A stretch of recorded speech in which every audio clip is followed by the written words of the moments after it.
Thursday in Tryon, North Carolina, and it's going to be a beautiful day. It's a little warm, a little humid, but going to still be a wonderful day.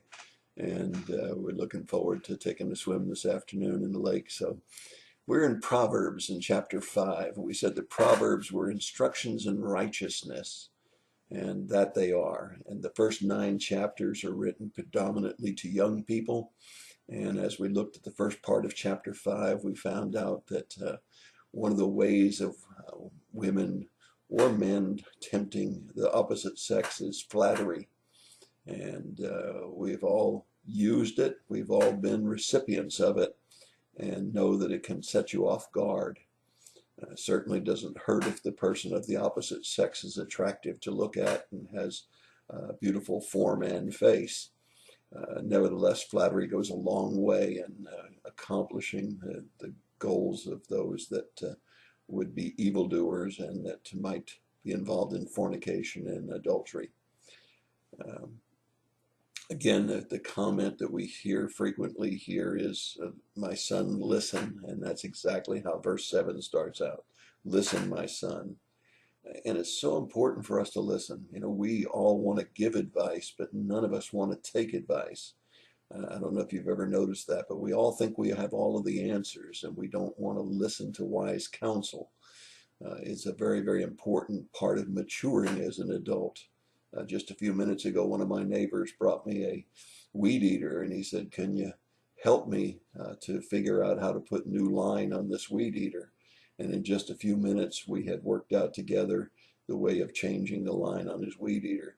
But most people are too proud to ask for help, too proud to listen to advice. In storing his chainsaw and his weed eater, he took my counsel and my advice to run the gas out, and when it's going to be stored for long periods of time, put gas conditioner in the gas, and ways to try to avoid expensive repairs. But most of us don't want to listen to advice. We don't want to listen to counsel. We think we have all of the answers, and we don't. And there's wisdom in listening to counsel. Even when you think you have the answers, somebody may have some insights into something that you didn't think about. So here we have the advice of the Father to the Son. Listen, and don't depart from my words. Don't deviate from the principles that I've set down before you. And here's one of the ways that he says that you can avoid the flattering lips, whether it's a male or a female, somebody of the opposite sex. Don't get near the door. Now, I remember a number of years ago, there was a fellow that claimed to be the chaplain of Bourbon Street. And his ministry was to go into the places of heavy drinking, the places of pole dancers, and to witness to those that were involved in alcohol and nudity and some of the things that go on in New Orleans. And lo and behold, in a few years, you find that he has fallen to the flattering lips and to the enticement of a pretty face and a nice form, and that he has become involved in an extramarital affair. You see, we got to stay away from the places where we can be tempted. We've got to flee temptation when it comes. Remember Joseph in the Bible, when when his boss's wife lured him into the house and begged him to lie with her. Well, he fled. He got away. Now, he left a piece of his clothing behind, and she used that as a way of lying and testifying against him, saying that he was the one that was making the advances, but in fact that wasn't true. Nevertheless, we need to flee temptation, but even better than fleeing temptation, to stay away from temptation.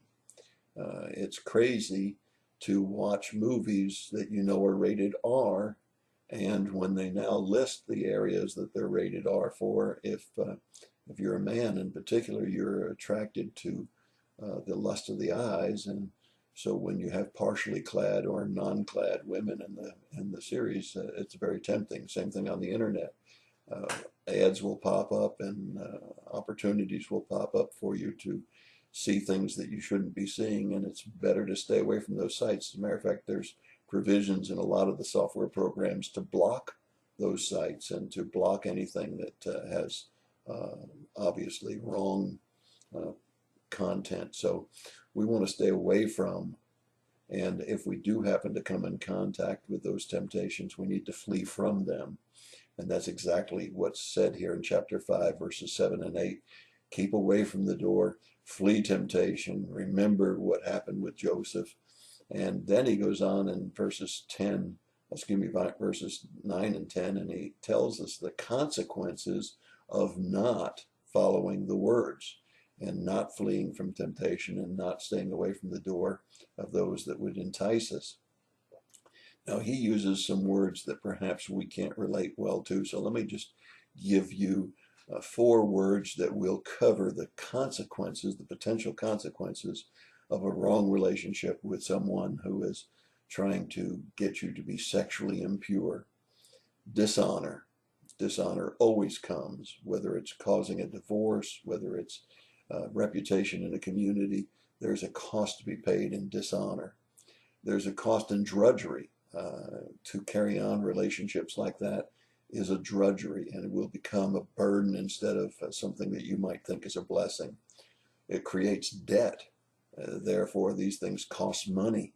And whether it's directly by paying a prostitute or whether it's in giving gifts to someone that has enticed you into a relationship, or you working and them sitting at home, there's not only dishonor and drudgery, but there's also debt. And then, my friends, we know today one of the greatest deterrents that we should have is disease. For someone that will sleep around is very likely to be carrying sexually transmitted diseases. Some of these are curable with antibiotics, but many of the diseases today are non-curable. They're treatable, and you can minimize the effects of the diseases, but they're not curable. And of course, we know that with AIDS, very often it can be fatal. And the drugs that you have to take to try to slow down the progression of AIDS have tremendous adverse effect on your body. And so we find 4 good words that are covered there in verses 9 and 10, and perhaps a little harder to read the way they're written there.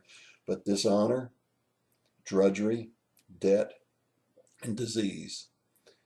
These are good deterrents when you think about the consequences of few fleeting moments of pleasure to keep you away from improper sexual contact, whether it be male or female. Remember, they're going to get you with flattering words, and they're going to get you if you hang around where they are.